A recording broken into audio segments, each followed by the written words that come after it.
right, this is framed. But it's sort of like after the show. This is like Oprah's thing. No, I'm just thinking of that just now. No intention of doing that. But Dick's show is like so interesting to talk about his other series, so I wanted to devote a whole show to transit. This is the subway show that we were talking about. And what was the name of the gallery, Dick, that it was in? The gallery was Rico Maresca. Rico Maresca. Yeah, they were down on Worcester Street in Soho. Are they still there? No, no, they moved to the new area for galleries, which is Chelsea, on 20th Street, between 10th and 11th. Well, one thing that was really cool is when you told us that you were going to have this show there, it was like, okay, you know, and we all go down there and stuff, and it was just so dramatic, because I guess I didn't realize your pieces were going to be so large, first of all, and they just had so much presence in the room, and I think it was because it was like this whole series of subway interiors, again, called Transit, and it just had so much impact when you walked in the room.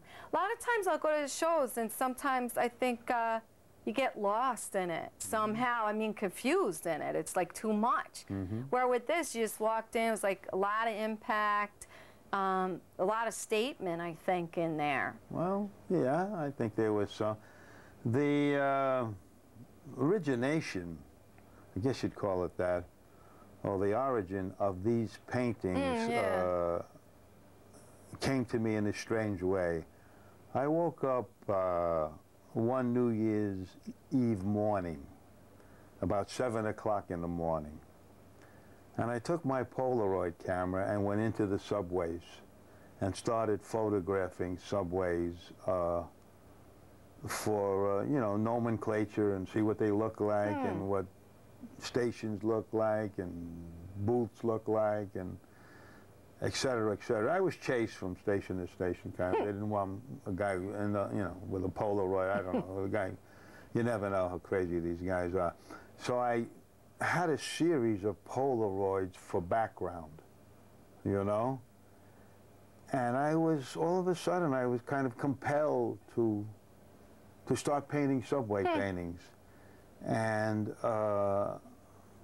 I started, I think this might have been my first painting. Okay. And the little man you're going to see here on the, I guess it's the left, I had an office and I scribbled his face. And I took that home with me, and I then decided to paint this particular painting. This painting is called Instant Hostility. And this man obviously can't understand this little guileless man. In fact, my brother wrote a poem about this fellow, about this little guileless man, because he was so innocent and so different. And the floors are white and the ceiling is white, and the painting, really, all these paintings, or at least in the subway interiors, have about 3 colors. Well, I was going to ask you if you paint straight out of the tube. Yeah. A lot of your colors seem to be like they're fresh, or are you mixing the colors? I mix them. The green probably had some black in it, and the straw seats was maybe raw sienna and yellow ochre. But I mean, like, primarily I paint with my primary colors, and I mix most of my paint. Yeah, yeah. But I think yours... No, they may look that way, but except for... No, you're going more straight out of the tube, aren't you? Sometimes, but the white is the white. And sometimes, sometimes it's out of the tube, but sometimes you need a little bit of this or that to bring it about. Okay. And again, these are oil on canvas? These are all oil on canvas, and these are basically 36 by 48. They have like a little black frame on them, I think. Yes, yes. A wooden black frame. Yes. This painting is called The Same Little Man, and this is called Strangers on a Train. And indeed, these 2 weird characters are looking at this other weird character, and they don't understand them. But the guy is like, it's so bizarre. I mean, he's not paying any attention. I mean, he's an innocent. He really isn't innocent. So he's not intended to be like a freak weirdo. No, he's I mean, innocent. he's different. In the world. He's totally different. I mean, did he come from Mars or wherever?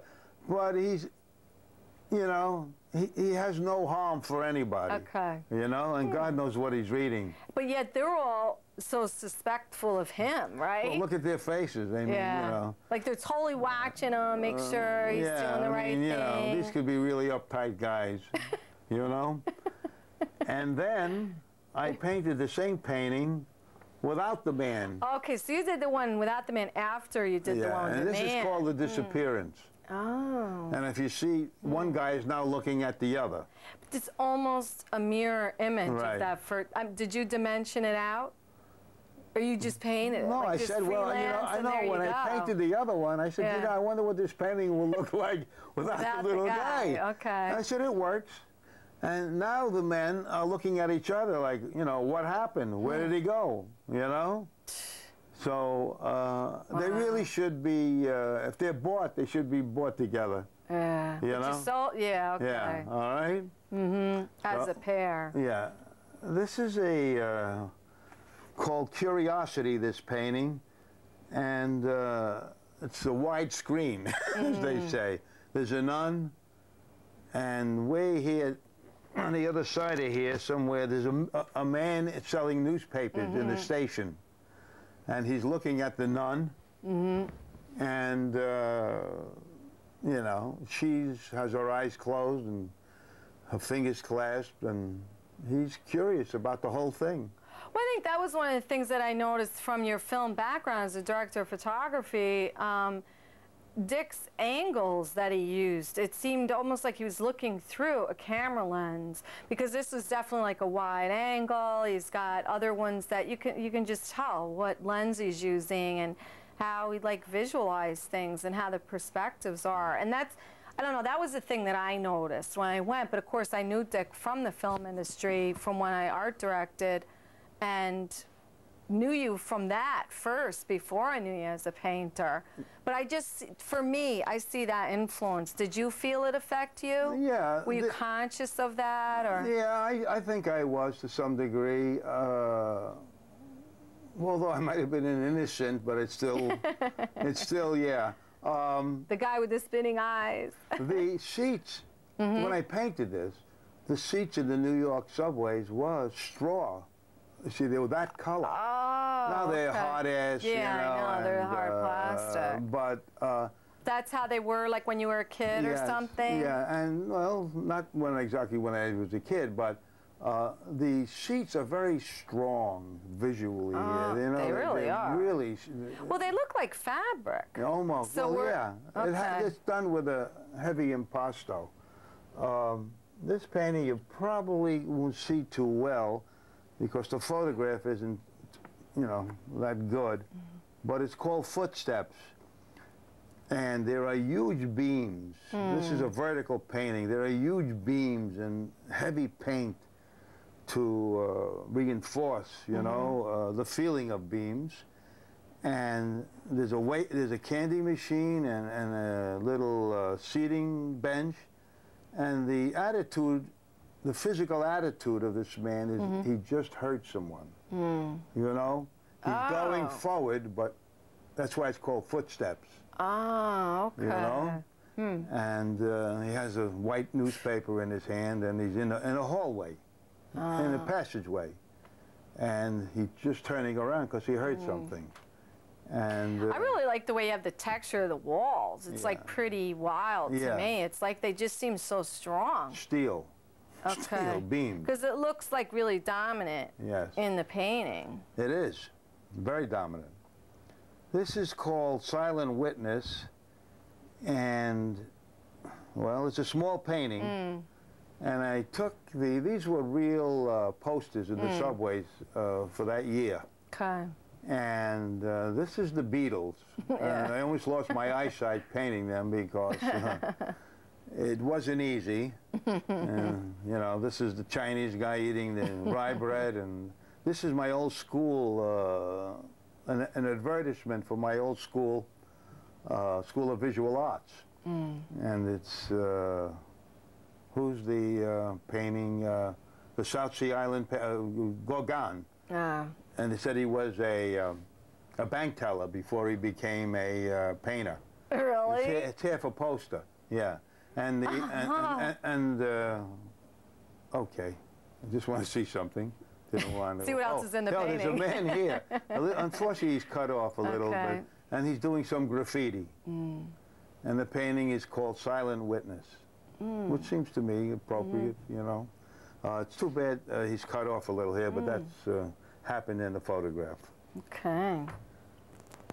This painting, well, I took a shot of the subway platform, and it's called 3 a.m. And it has to do with the solitude of the subway at 3 a.m. There's the man in the booth who fell asleep, you know, the token guy, and there's the trainman, the engineer, and just the station, and all the doors are open, and it has a lot of perspective. You know, it goes on and on and on, which I always like perspective. So I think you really, the perspective seems to be a dominant force in your paintings. To some degree, yeah. Those images of perspective, when I was much younger, it used to run through my head. I don't know why. I'm really not good in perspective. Well, I always think like your work, well, this subway, I keep calling it subway series. Transit. It's transit. It shows the solemnness of the subways and like the mood where, to me, there's no litter or anything. You don't have any of the like grunge in the paintings. No. You like edited, you know, out that. No, there's no graffiti. Right, they're like really clean, really about like this somber kind of emotion, right? You know, loneliness, solitude.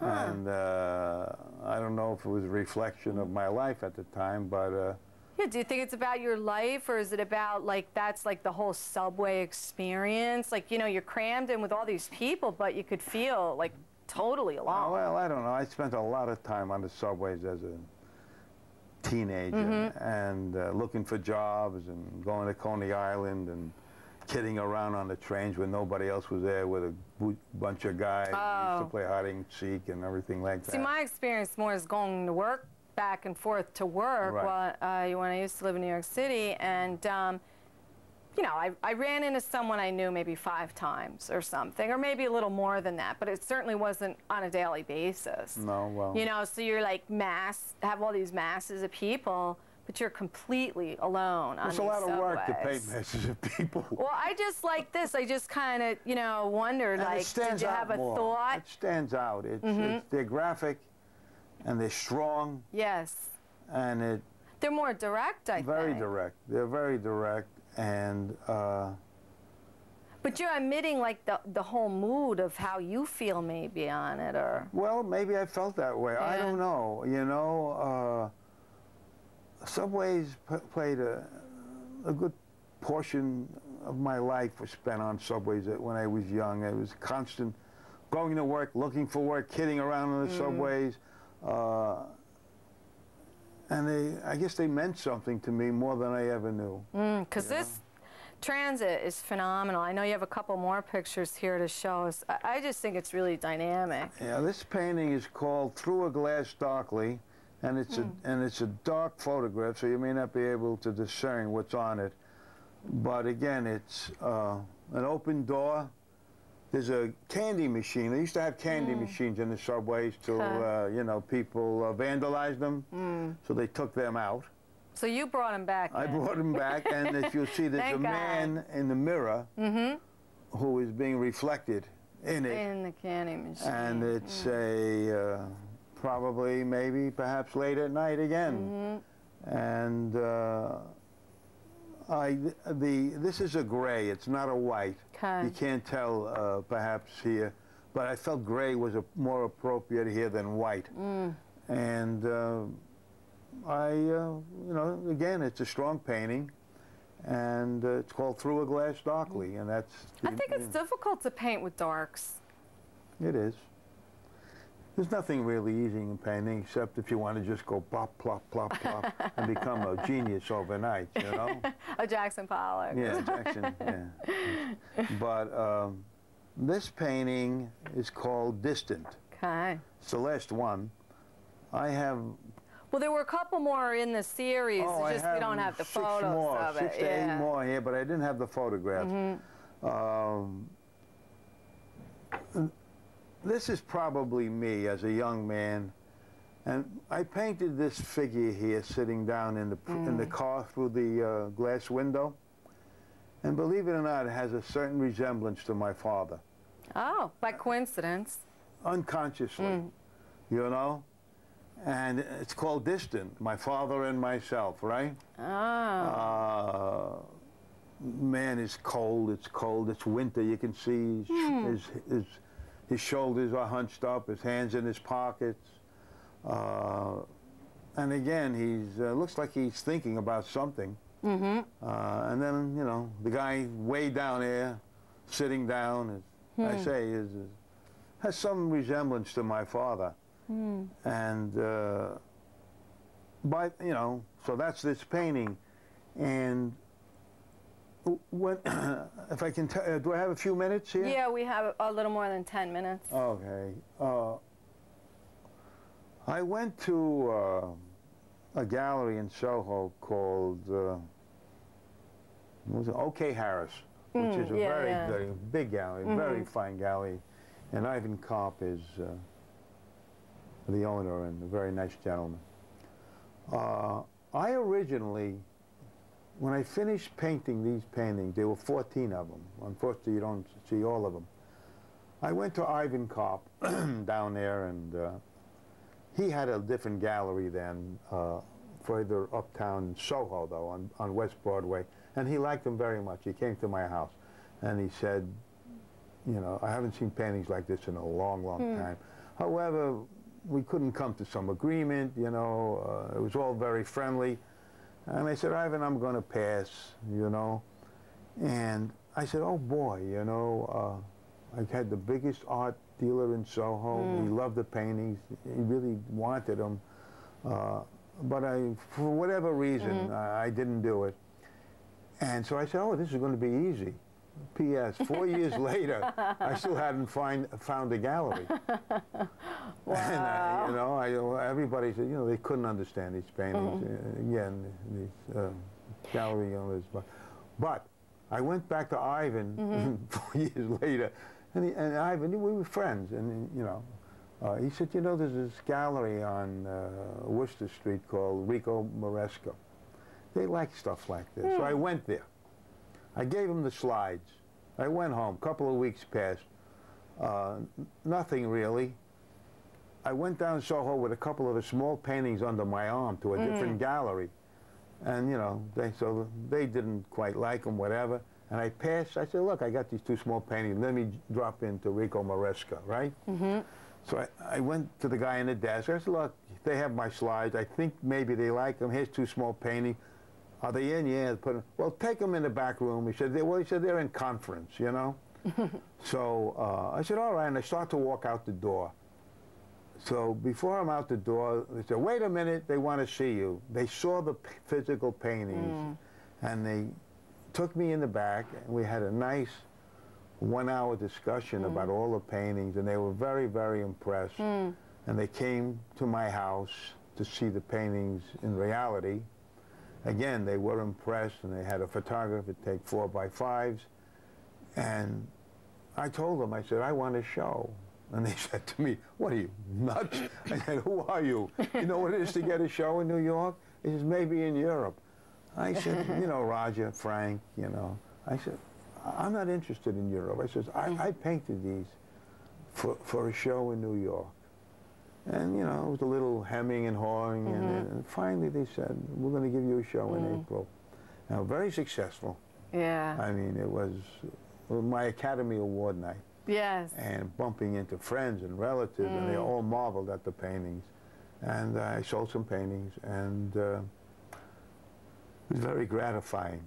Excuse me. Very gratifying. What's the phone number that people can reach you at? How can they get in touch with you? Well, yes. Well, I live on 16th Street in Manhattan, and it is 212-243-8448. I'll be glad to discuss any of the paintings with any individual, and if you want to see the paintings in person, a lot of them are hanging in my house, probably too many of them. And again, 243-8448 in Manhattan, and call. Just don't call at 2 in the morning and breathe heavily. Some of the work was on a website too, right? From the gallery. Yes, they still on that? Yes, Rico Maresca put the one with the little man and the two figures, and they sold the painting over the website for a rather large sum. Yeah, pretty good amount of money. Some doctor in Texas saw her, and he was enamored of it, and then when he got the painting for real, he said, oh, this is wonderful.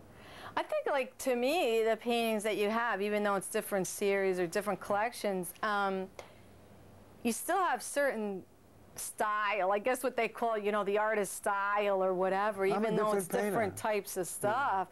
Yeah, it is. It's different. Let me tell you something. I said I went to 350 galleries. Yeah, just for this one show. That's we're not counting that's going to come, the one come before, right? Very soon. I mean, it's impossible to tell you how much bad painting is in these galleries, and you wonder how it gets there. You know, who's doing who to what. There are some, I would say maybe 10%, maybe less than 10% of something worthwhile on the walls. Now, you're talking about high art, first of all, no, right? I'm talking about art. I'm talking about art in galleries in Manhattan. I mean, I saw one gallery, there were 10 paintings, and they were just squares of black, squares of black, just squares of black. You know, tell me what that painting is all about. I mean, and then other stuff that's just bad painting. And there are stuff artists on the street down in the village, you know, they take a little easel and they paint. And there's some really good artists. I mean, they're really some good artists. A lot of times it's closed out. Like you said, they don't want new artists. A lot of times galleries don't understand like what the heck is up or whatever. It's more about, I think, marketing. If they know your work sells, if they know to whom to sell it to, you're going to be in. But I think it's risky. It's just like in a movie business. It's risky with any like new idea, any new concept. People would rather stay with something that's like really safe. They already are tapped into whom their market is, who they're going to sell to, what type of work that they feel comfortable with, or what's trendy. Too. Oh, trendy. I mean, people talk about art being original. You want to talk about trendy? Right now, trendy is photographs. A lot of the galleries have forsaken art and photographs. But don't you think it's about the money, not about the art? It's always about the money. Yeah. You know? I went to one gallery that, you know, there was an artist, he committed suicide, Basquiat. I don't know if you heard of him. Sure, of They course. made a movie about him and everything. Yeah. Well, I mean, I'm not totally enamored of his work, to be quite honest. But I went to one gallery, and I said, how much is that? They showed his work, you know. He said, how much is that painting? He said, $450,000. Well, I know a lot of stuff is up in the million dollar range. Fainted on this. Right. I said, well, you know, I don't understand. Is it because he committed suicide or what? But I'm sure some people love his work. It wasn't my cup of tea, but it seemed to me $450,000 would look like some child scribbling. And I think really he has work that goes up into the $1 million range too. Well, that's possible. I don't know. But it was a nice gallery. I'm not even going to mention it, but it's not, you know, nothing on them. That's what the price is, and maybe somebody will buy it. Someone who collects his work or wants, you know, work of that, what you might call stature, position in the marketplace. But you do see occasionally, really, some really good painters in galleries. It's not all bad. It's just most of it bad. And as I said, there are artists on the street with little easels and really doing some fine work. And you know, even went up to one. They're not going to be able to get in. You know, why don't you show these paintings? They're really good. Well, one of the things, though, like you said, that you were kind of, doors were closed because they're like, we want established artists or a name artist. Or well, it has to fit their image. Yeah, right. You know? Yeah. And, you know, so it really is very risky to paint and then think you're going to have a one-man show. Yes, I think so, you know? Yeah. Now, You have to paint really, first of all, because you want to paint. That has to be there. That's true. Absolutely. Because beyond that, if you're like painting just for that hope or, you know, whatever, I don't know what's going to happen. But on both these series of paintings, I said, I feel these paintings are good enough for a one-man show. I mean, I had a lot of belief in myself. I mean, you have to do that, by the way, or else forget it. And it did come true, and it will come true. In, you know, a very short while, I'll have my second show. So you must believe in yourself. And I would, the gallery, you know, Montserrat said to me, you know, these are so unusual paintings. They're very unusual. And they said, you know, we don't know anybody who paints like you. And I'm not saying you're a genius or anything, but you're original. Nobody paints like you. They're very inventive and, you know, creative. So they saw that. And then after they, P.S., after they accepted, you know, and I'm going to have a show, another gallery wrote to me. Oh, now they want you. I said, you know, we like your paintings, come in and see us. Well, it was too late. But, well, there's your third. No, but now, you know, it's, you know, you can go to 1,000 places and they could all say no. Right. And then somebody says yes. That's all it takes. That's all you need. Whether you do a painting, whether you're a screenplay, a playwright, whatever, a composer, and they all say no. And then somebody sees, somebody has a vision, and they say yes. That's all you need. And that's all you need. You know, forget all the negatives. Yep. And then, well, Dick, on those positive words, I'm going to say goodbye. Thanks so much for coming here and pleasure being sharing here. your other series with us, Transit. Yeah, I really love the whole thing up here, and good.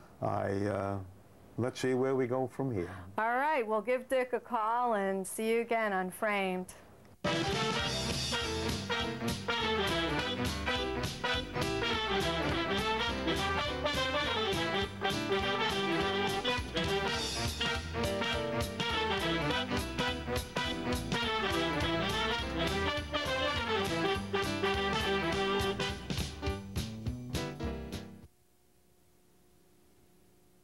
You like that, huh?